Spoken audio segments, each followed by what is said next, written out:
二哥，我哋真要離開嗎？香港冇樂壇，只有娛樂圈。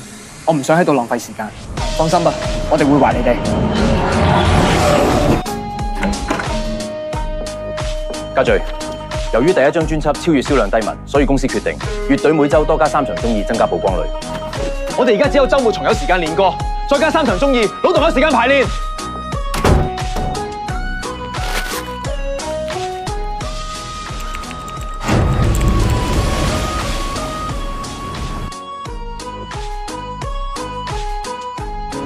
家居，我知道你只想安心做音樂，所以我支持你嘅選擇。而且我相信香港嘅樂壇唔會一直咁樣，我同歌迷等你回嚟。家居啊，既然決定咗就放手去做，我相信我嘅兒子一定會成為天地下最棒嘅歌手。媽媽等你回嚟。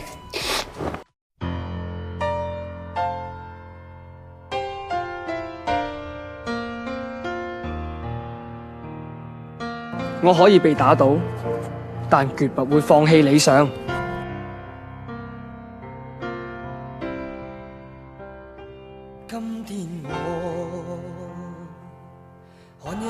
就係呢10年嚟，我們經歷過歡喜，亦無數次被現實打敗。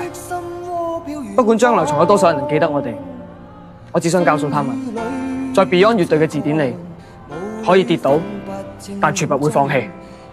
嚟，讓我哋一齊走向我哋的海闊天空。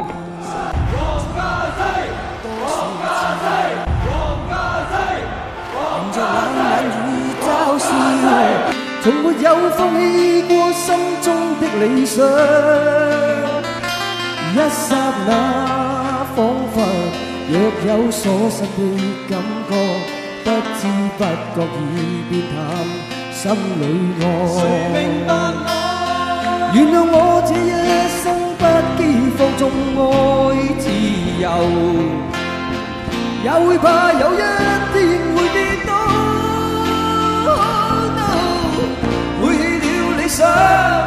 誰人都可以，哪會怕有一天只你共我？今天我寒夜裏看雪飄過，懷着冷卻了的心窩飄遠方，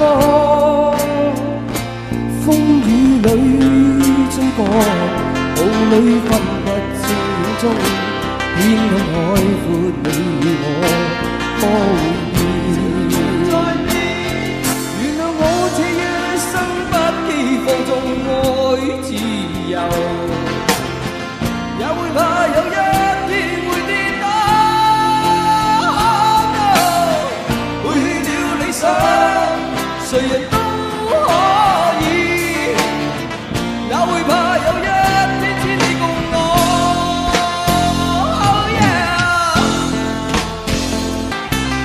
出年我哋會喺度開個更加大型、更加精彩嘅演奏會，1994年後見。OK。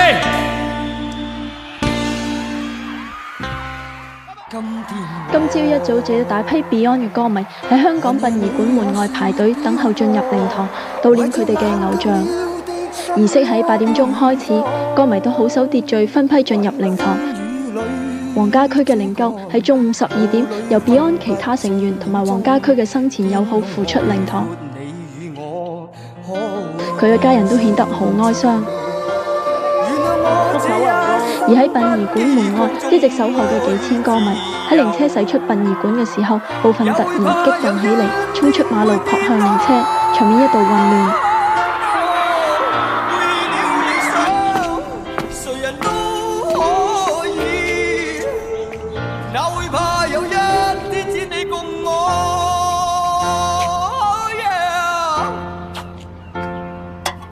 爺爺，黃家駒同你一樣都俾份飲可樂啊！對啊，佢好喜歡飲可樂。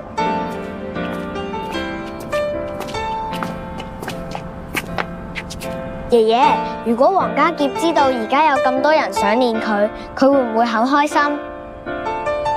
肯定會開心啊！如果知道有咁多人懷念，佢一定捨不得離開。